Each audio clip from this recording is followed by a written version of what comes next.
बड़ी खबर से शुरुआत कर रहे हैं इस बुलेटिन की। उम्मीदवारों के नामों पर लगातार मंथन चल रहा है क्योंकि विधानसभा चुनाव का बिगुल हरियाणा में बज चुका है, तारीख सामने है और इसलिए पार्टियां भी तैयार हैं। लेकिन उम्मीदवार कौन होगा, इसको लेकर लगातार मंथन का दौर चल रहा है, बैठकों का दौर चल रहा है। दिल्ली में चल रही उम्मीदवारों के नाम पर चर्चा। कांग्रेस में टिकट के बंटवारे पर दीपक बाबरिया का बयान आया है। सांसदों के चुनाव लड़ने पर पार्टी अध्यक्ष फैसला करेंगे, यानी कि राष्ट्रीय अध्यक्ष के पाले में गेंद डाल दी गई। मल्लिकार्जुन खड़गे तय करेंगे कि सांसद चुनकर संसद पहुंचे वो विधानसभा चुनाव लड़ेंगे या फिर नहीं, क्योंकि कई कांग्रेस के सांसद ऐसे हैं जो विधानसभा का चुनाव लड़ना चाहते हैं।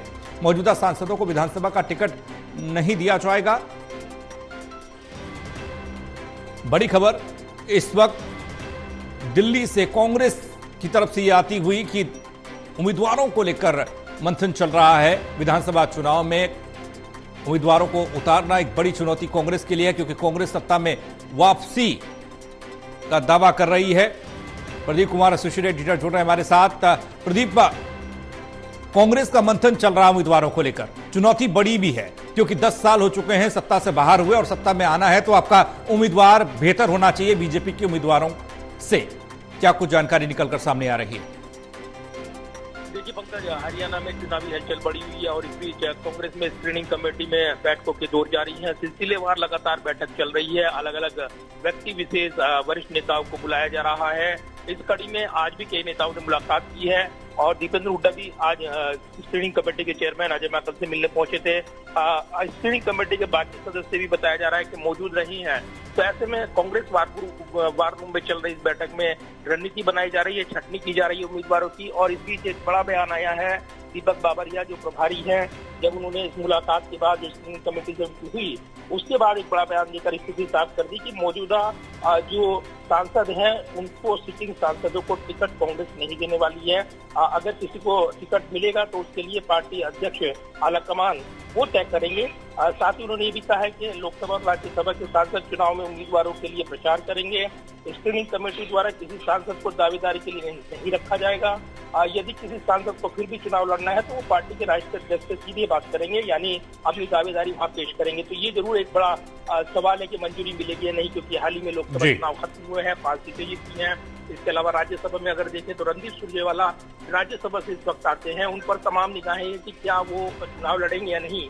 तो ये स्थिति आज साफ हो गई है पार्टी की ओर से कि सिटिंग जो सांसद हैं वो चुनाव मैदान में नहीं उतारे जाएंगे। लेकिन एक बड़ी खबर ये भी है कि जिन्होंने चुनाव लड़ा था, यानी जो चुनाव हार गए लोकसभा का, 5 ऐसे दावेदार जो मजबूत दावेदार माने जा रहे थे, लेकिन 5 सीटों पर हार हुई है कांग्रेस के, यानी चार उम्मीदवारों की बात करेंगे कि 5वीं सीट थी जो कुरुक्षेत्र दी गई थी गठबंधन के सहयोगियों को।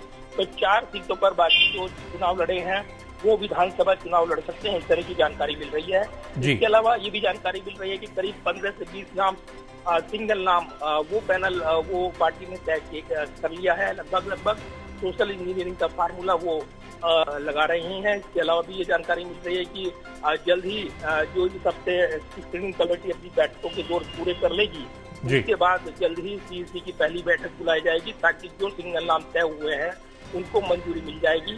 तो इस दिशा में लगातार कांग्रेस प्रदीप, उम्मीदवारों को लेकर क्या कोई एक कैटेगराइज किया गया है क्या, किस तरीके से उम्मीदवार होना चाहिए? क्योंकि जैसे सांसदों को टिकट नहीं देने की बात सामने आ रही है, इससे पहले एक प्रोसेस ये भी चला कि बायोडेटा मंगाया गया, बाकायदा इंटरव्यू हुए, उसमें यह पता लगा कि दावेदार बहुत सारे हैं। उनकी छटनी कैसे कांग्रेस करेगी? देखिए, करीब 2,500 आवेदन मिले हैं और शुरुआत में कई आवेदनों को छांट लिया गया है। सबसे पहले छटनी हो गई है, जो बूथ कमेटी के नाम मांगे गए थे तो काफी दावेदार वो बूथ कमेटी की लिस्ट रोकने में नाकाम रही हैं। इसके अलावा पार्टी ने आवेदन में ही पार्टी के लिए कब से काम कर रही हैं, कब से पार्टी के लिए प्रदर्शन में हिस्सा लिया है, कब से सक्रिय हैं, ये तमाम जानकारी मांगी गई थी। तो उस मापदंड पर भी जो दावेदार खड़े नहीं उतरे हैं उनको भी छाटा गया है, जानकारी मिल रही है। दूसरी तरफ अगर देखें तो ये भी जानकारी मिल रही है कि जिनके खिलाफ एंटी इनकम्बेंसी रही है ऐसे कई विधायकों के टिकट कर सकते हैं। 5 से 6 विधायक जो जिन लोकसभा सीटों में कांग्रेस की हार हुई है वहां पर खास तौर से सर्वे कराए गए हैं और ये फीडबैक मिल रहा है कि वहाँ पर एंटी इनकम्बेंसी फैक्टर की वजह से जो कांग्रेस की हार हुई है उसकी वजह से टिकट काटे जाएं। इसके अलावा ज्यादातर सिटिंग विधायकों को टिकट दिए जाएंगे, ये भी जानकारी मिल रही है, क्योंकि अगर ज्यादातर विधायकों के टिकट कटते हैं तब एक नई गुटबाजी देखने को मिल सकती है। लिहाजा उन पर भी दांव लगाएगी पार्टी। एक बेहतर संतुलन के साथ एक नई टीम के साथ उम्मीदवारों का चयन किया जाएगा, ये खुद दावा करें। प्रदीप, एक वजह ये जानने की थोड़ा कोशिश आपसे करेंगे, क्योंकि कुमारी शैलजा हो, रणदीप सुरजेवाला हो, ये मौजूदा सांसद भी हैं और ये लोग टिकट की मांग कर रहे हैं। ऐसी क्या वजह है कि इन लोगों द्वारा टिकट की मांग की जा रही है? और अगर ये मांग होती है तो फिर देखिए, आपने अभी शैलजा ने अभी बढ़िया तरीके से उन्होंने चुनाव लड़ा और जीता भी, लोकसभा पहुंची, और उसके बाद रणदीप सुरजेवाला की सियासत जो अब तक रही है उस पर असर नहीं पड़ेगा?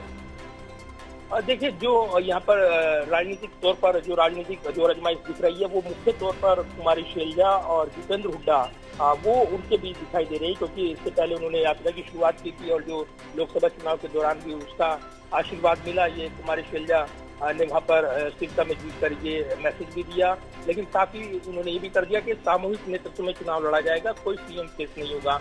इस बीच हरियाणा मांगे हिसाब यात्रा शुरू की गई दीपेंद्र हुड्डा की अगुवाई में। तो ये मैसेज जा रहा था कि कहीं न कहीं दीपेंद्र हुड्डा सीएम केस के दावेदार होंगे, लेकिन अब पार्टी की ओर से सीधा कर दिया गया है कि अब सिटिंग सांसदों को टिकट पार्टी की ओर से वो ना देने का निर्णय हुआ है। पार्टी वाला कमान क्या तय करेगा ये बाद में तय होगा, क्योंकि वो रणनीतिक तौर पर क्या फैसला लेते हैं वो आगे की बात है। और ऐसा नहीं है कि इसके बाद भी जो जीत के आते हैं क्या उसी में से कोई चेहरा होगा। तो ये बड़े सवाल हैं, क्योंकि दीपेंद्र हुड्डा एक बड़े दावेदार बनकर उभर रहे हैं और कहीं ना कहीं जब ये सिटिंग जो सांसद इस रेस से हट जाते हैं तो सीधे तौर पर फ्री हैंड मिलता हुआ नजर आ रहा है भूपेंद्र हुड्डा को, ऐसा दिखाई देता है।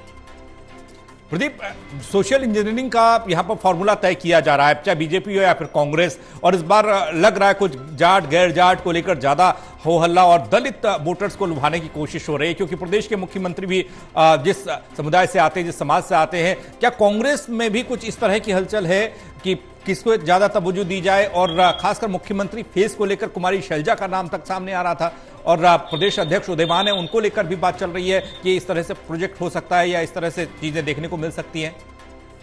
देखिए, बिल्कुल, और कुमारी शैलजा की ओर से बयान साफ तौर पर दिखा रहे थे कि कहीं न कहीं पार्टी सामूहिक नेतृत्व में चुनाव लड़ेगी, लेकिन इस फैसले के जरिए पार्टी ने एक साथ ही कई सवालों के जवाब भी दे दिए हैं। तो अब ये जरूर है कि पार्टी आलाकमान के पाले में जान रहेगी और वो बैठक में क्या तय करेंगे देखना होगा। लेकिन जिस तरीके से समीकरण बनकर उभर रहे हैं, लग यही रहा है कि जो यहाँ पर जो पार्टी दांव लगा रही है, क्योंकि परिस्थितियां उनको लग रही है हमारे पक्ष में है। दूसरा 17 सीटें हैं जो एससी सीटें हैं राज्य की, और जिस तरीके से जेजेपी और चंद्रशेखर की पार्टी का गठजोड़ हुआ है, इंडियन नेशनल लोकदल और बीएसपी का गठजोड़ हुआ है, वो आपस में टकराएंगे, उनका कोई खास असर नहीं होगा, ये पार्टी को लगता है। और कई सर्वे उन्होंने कराए हैं, सिटिंग जो खासतौर से विधायक हैं उनको लेकर सर्वे हुए हैं। इसके अलावा क्षेत्र वाइज अलग अलग सर्वे कराए गए हैं, जिसमें सर्वे के आधार पर ही टिकट दिए जाएंगे, ये पार्टी ने साफ किया है। जो भी मजबूत दावेदार होगा उसको मैदान में उतारा जाएगा। तो टिकट बंटवारे का फार्मूला उदयपुर शिविर में जो तय हुआ था, इसकी अगुवाई खुद अजय माकन करके नजर आए थे जब उन्होंने भारत जोड़ो यात्रा का ऐलान किया था, राहुल गांधी की अगुवाई में निकलेगी,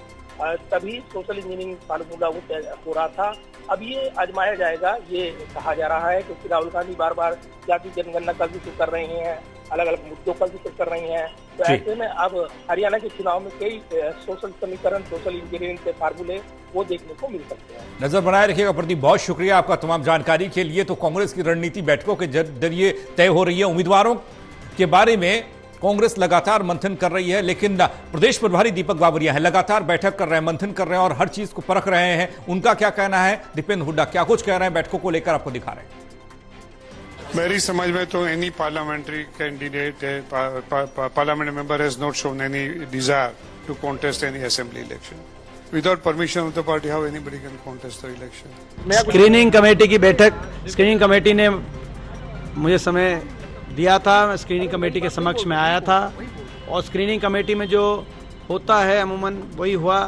स्क्रीनिंग कमेटी के समक्ष जो है मैंने अपने विचार रखे, संभावित प्रत्याशियों को लेकर अलग अलग विधानसभा क्षेत्रों पर मंथन हुआ, विचार विमर्श हुआ।